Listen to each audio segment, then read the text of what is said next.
What was my life like waiting and hoping for someone to die? It was miserable.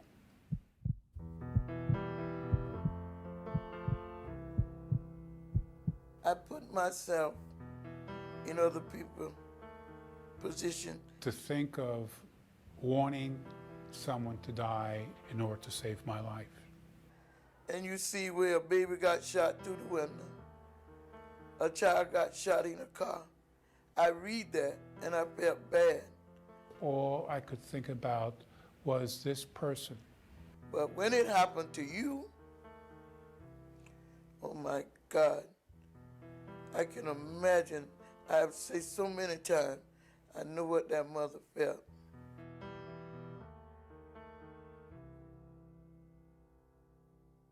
I developed cardiomyopathy, which is an enlarged heart.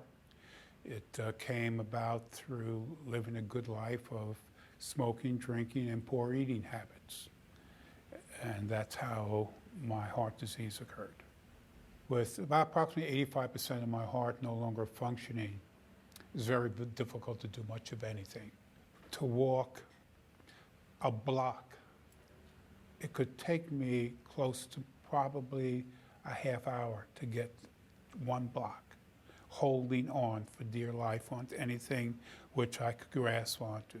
My breathing was like if you're going swimming and you're underwater and you want to come up for air and you're constantly gasping. That's what I was doing constantly. If I was in the house and if I were to bump up against something or drop something, they'd be yelling, "Dad, Dad, you're all right." And there was just this constant fear that I could just die at any given moment. My doctor said I had about 6 months to live without a heart. My son Fitzgerald, we call him Poochie, and he would call me Mommy. Mommy, what you doing? I said, don't come here worrying me today. That's just how mean it was. I'll be back. I said, oh, you ain't coming back. And that same night, May 30, can you imagine? 30 minutes later, my phone rang, screaming, hollering. Who is this? What happened? Oh, Poochie, Poochie. I said, what this boy done got into? The girl so long, he got shot in the head. Phone dropped, hand dropped. I just started shaking. He hold his head where he got shot. They said when they took his hand from there, he had brains in it. He couldn't have lived like that. When I found out I was going to get the heart transplant, after I hung up the phone, I started crying.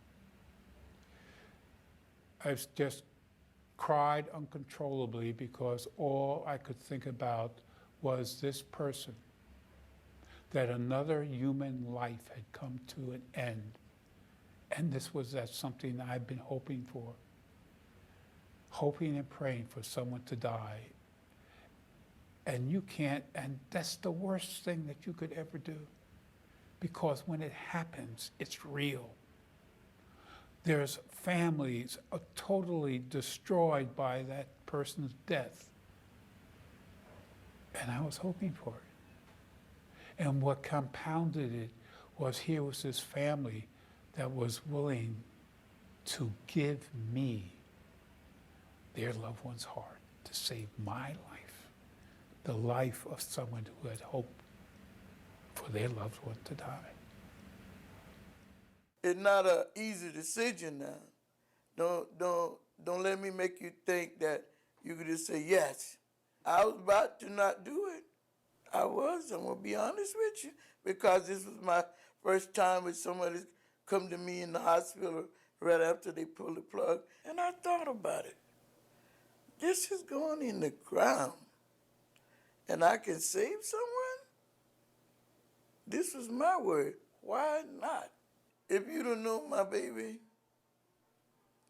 if he could have talked and knew he was gonna die, he'd have told me, Go ahead and do it. I'm gone.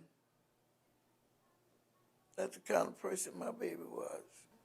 Knowing someone else's heart is inside of me is just awesome. That our life is continuing. It's not just a benefit for me, but it's also for my donor's family, because they truly understand that their loved one still lives. When his organs were transplanted, they went into 4 other people. So that's a total of 5 people who are given a second chance at life. So for my donor family, it's a joy for them.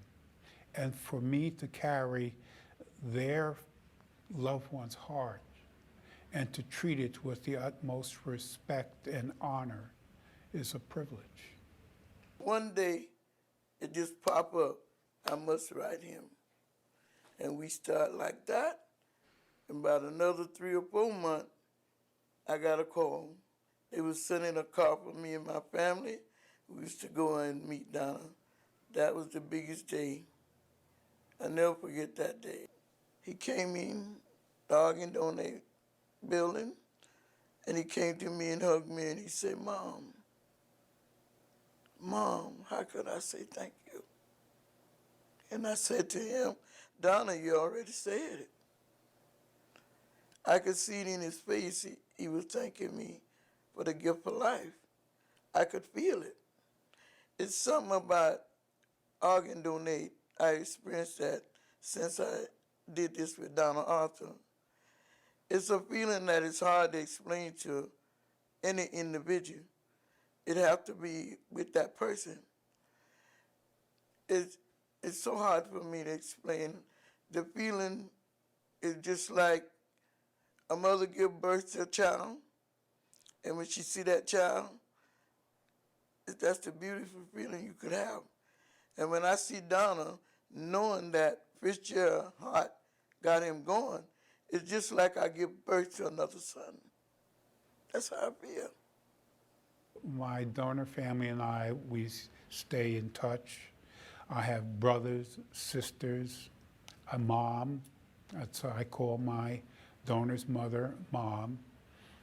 So I have a very large extended family. Every day, not hardly one, the phone ring, Mom, is you okay? I'm all right. And we have come so close together. What are the chances of getting a heart transplant? They're not easy. It's a miracle if you do get one. It's a true miracle. The doctor give down, I think he said 6 months. This 10 years. You know how that is? That is so grateful. The man is happy. When he talked to me, I said, how you doing today? He said, Mom, I'm fine. I said, you okay? Yeah, I'm finna go here. I'm finna do this. You know how that make me feel? The tears be rolling. I tell him, me and him ain't nothing but a crybaby. But don't pay my tears no mind. It's a joy tear. It'll hurt in some way, and it's a joy. There isn't just about anything I can't do. I've done so much. Primarily, right now, my biggest endeavor is being an advocate for organ and tissue donation and going around the country or wherever I have to go, advocating people to think in terms of becoming a donor. I've done several marathons. I've carried the Olympic torch. I've been involved with different types of projects around organ donation. I've been blessed. I've done a lot. There really isn't much that I can't do anymore.